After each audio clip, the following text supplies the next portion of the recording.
हरि ओम आत्मीय भक्तजनों सप्रेम जय श्री हरि।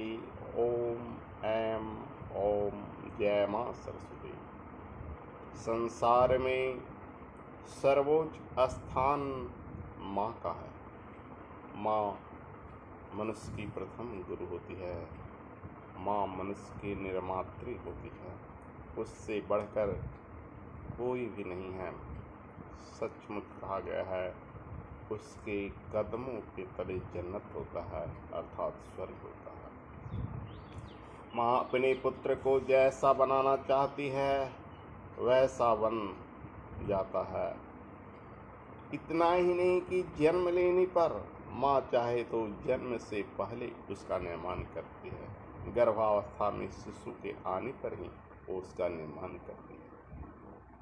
जैसे सोती है, जैसे चिंतन करती है, जैसे श्रवण करती है, ऐसे उनके संतान होते हैं। जैसे अभिमन्यु माँ के गर्भ से ही चक्रव्यूह सीख कर आया था, प्रहलाद माँ के गर्भ से ही नारायण जपना शुरू किया था। आज ऐसे ही एक माँ के बारे में बताने जा रहा हूँ। ब्रह्मवेता माता मदालसा। मदालसा माँ परम ज्ञानी ब्रह्मवेता थी। उनकी कथा अद्भुत है।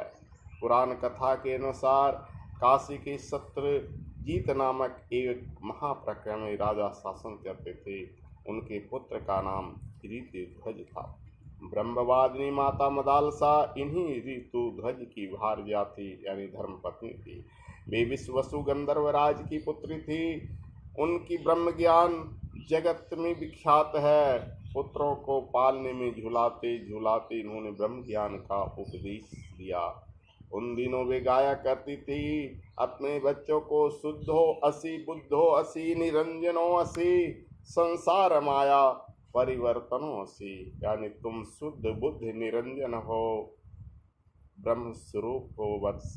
यह संसार की माया परिवर्तनशील है। यही प्रभाव था कि उनके सारे पुत्र ब्रह्म ज्ञानी हुए। उनकी तपस्या में पाताल केतु नाम का एक राक्षस बड़ा विघ्न डालता था। जब ऋषि यज्ञ योग अथवा नित्य कर्म करते तो पाताल केतु आकर उनकी विभिन्न रूपों में परेशान करता। इससे ऋषि बड़े दुखी थे। एक दिन किसी देव पुरुष ने ऋषि को एक घोड़ा देते हुए कहा, भगवान आप इस एक घोड़े को लीजिए, इसका नाम कुल्याश्व है, यह आकाश पाताल सब जगह जा सकता है। इसे आप महाराज शत्रुजीत के राजकुमार ऋतुध्वज को दीजिए। ऋतुध्वज इस पर चढ़कर पाताल केतु तथा अन्य राशियों का अंत करेंगे। इतना कहकर वे देव पुरुष चला गया। ऋषि घोड़े को लेकर महाराज शत्रुजीत को दे दिए। ऋषि को अपने सामने उपस्थित देखकर महाराज ने उनका स्वागत किया और आने का कारण पूछा। ऋषि ने सारा वृत्तांत बताया। वह कुबल्यास महाराज को प्रदान किया। पहले तो महाराज राजकुमार की कोमलता और बालपन को देखकर विचार करने लगे, किंतु दैवी आदेश और ऋषि की आज्ञा समझकर उन्होंने कहा, पुत्र तुम ऋषि की आज्ञा से इस हस पर चढ़कर ऋषि के आश्रम पर जाओ और तुष्ट पाताल केतु का नाश करो। पिता की आज्ञा को शिरोधार्य करते हुए राजकुमार घोड़े पर चढ़कर ऋषि के आश्रम पहुंचे। उस समय पाताल केतु शुक्र के विष बनाकर आश्रम में घूम रहा था। राजकुमार ने उसका पीछा किया और घोड़ा दौड़ाया। पाताल केतु दौड़ते दौड़ते गुफा में घुस गया। कुबल्यास भी उसके साथ उस गुफा में घुस गए। राजकुमार ने वहाँ एक बड़ा सुंदर नगर देखा। शुक्र बना पाताल केतु वहाँ विलुप्त हो गया। राजकुमार भ्रमित हो गया। राजकुमार गुफा के अंदर भीतर ही चल पड़े। वहाँ एक परम सुंदरी राजकुमारी दिखाई दी। वह निराश होकर उदास बैठी थी। राजकुमार का उस पर स्नेह सहज ही हो गया। राजकुमारी की सखी ने बताया कि गंधर्वराज विश्व वसु की पुत्री हैं। राक्षस इन्हें चुरा कर यहाँ ले आया है और इनके साथ विवाह करना चाहता है, किंतु इन्होंने अपना विवाह राजकुमार ऋतुध्वज से करना निश्चय किया। राजकुमार ने राजकुमारी को अपना परिचय दिया। नारद जी की सहायता से वही मदालसा और ऋतुध्वज का गंधर्व विवाह हो गया। उन्होंने फिर पाताल केतु का वध किया।